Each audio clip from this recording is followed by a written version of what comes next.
morning, everyone. I hope that you guys are all doing well. I wanted to share with you a story that I read in my devotion a couple of days ago.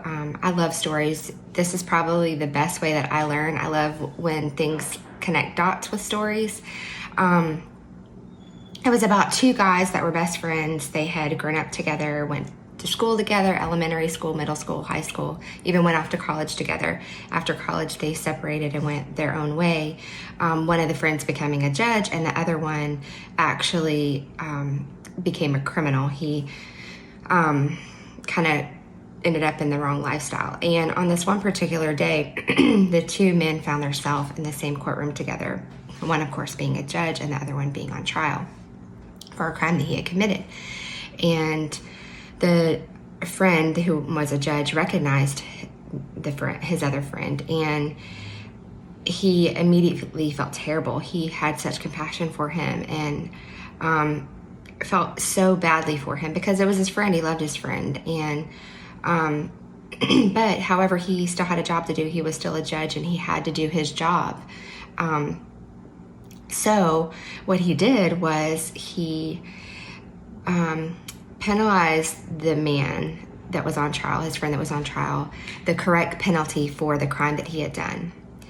And then he came down off the judge's seat, and he wrote a check for the fine of, so he paid the debt for his friend that was on trial.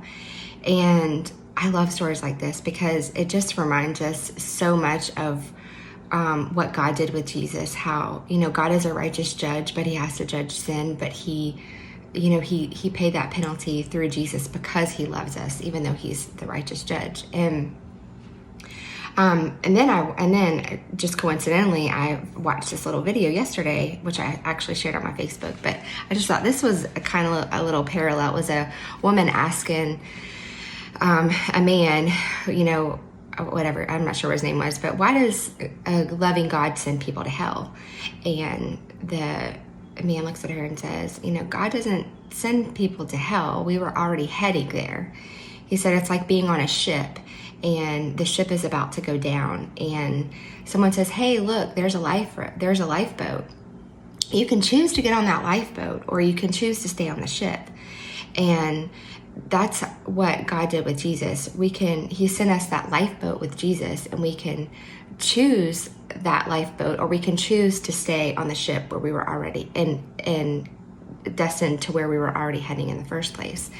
And I just thought that was those were pretty neat things to share. And if you're like me, then you love stories to kind of help you connect dots. So just wanted to share that with you all this morning, and just thankful that we have a loving God that is a good and righteous judge, but also is full of mercy and grace and compassion and loved us enough to send his son to die for us.